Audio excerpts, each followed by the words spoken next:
Hey guys, we're back. Um, just thought I'd get right into this, I guess. Next part.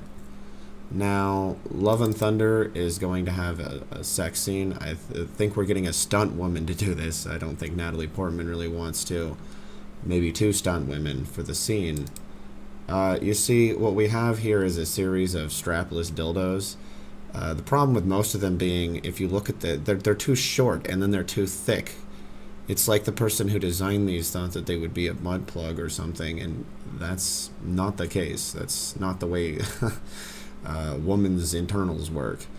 So a lot of these, like you see here too, that there's another extra bump, but it's like, it'd be hard to insert if there was a previous bump here. You see what I'm saying?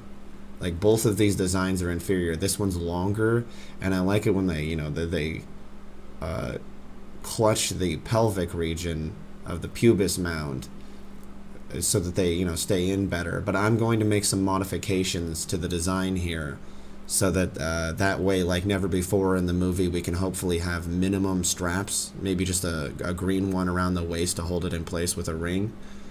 Because what we're going to do here is, there's this, I'll show you here. There's this one, and it inflates. You see at the end, max inflation.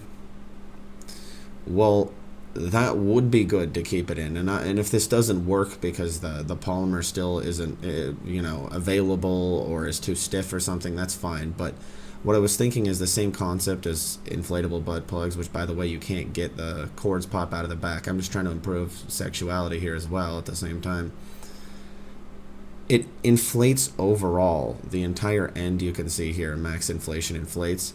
When in reality, you'd want the base end here. You'd want the tip of this purple one slightly, like this tip slightly smaller, and then this base would inflate so that it would, lodge itself better while the end inflates slightly less. But aside for the inflation aspect, to try to stay in, I have other concepts and options here. So if we move on ahead, we have this one. This one has a little bit more grip on it, which might feel good internally.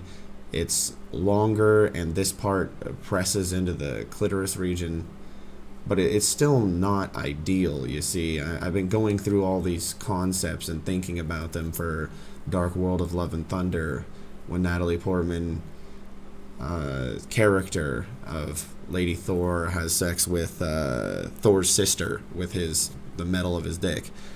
What we would do is probably...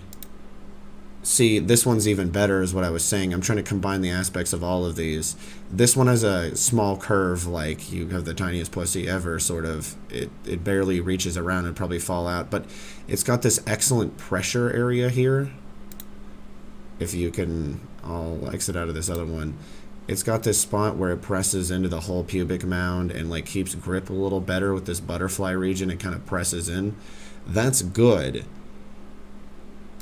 Here's another option. You see, I'm not sure what exactly they should do for the movie, but this one inserts anally, and then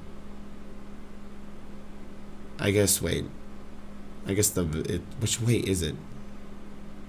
I guess this one's the anal one, and then that one's into your pussy. My point is this.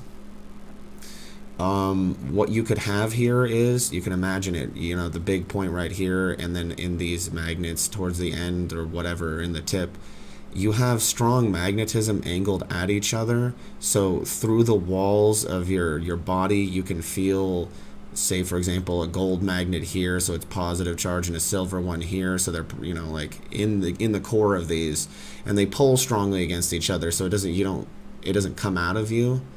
And then with a singular ring and a strap over the hips, you could probably achieve a more desirable end result than what's happened before with these type of devices.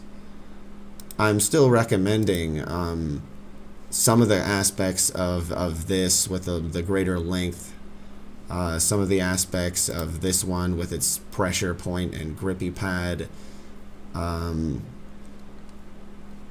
you know, you want it to sort of bend on itself, like as if it wants to push together so that it clings well. See, this one looks like it's bent on itself to where you have to pull it apart, but it might just look that way. You know, this one looks wider open, but, you know, it's not actually like a U that you have to unbend to keep in place. So I was thinking, you know, even if you just used one of these simpler designs and a single simple ring around the base area of any of these dicks, you could probably keep it in place better with a gold and silver magnet along the lengths of, you know, the insertable pieces. So then, you know, whatever stunt woman who does the sex can not have to worry too much and get to feel some of the sensation. I guess that's all I really have to say. Yeah, just, you know, run the magnetism back and forth, even if it's just one of these. I don't know what version's best. And then you just put a ring around the base to hold it in, you know, straps that are green screened out over the hips. And then Natalie Portman gets to, you know, witness her stunt woman doing all the work. I think that that's pretty good, and I think that that would solve the whole issue and create a new type of sex toy for those who like it and could test it out.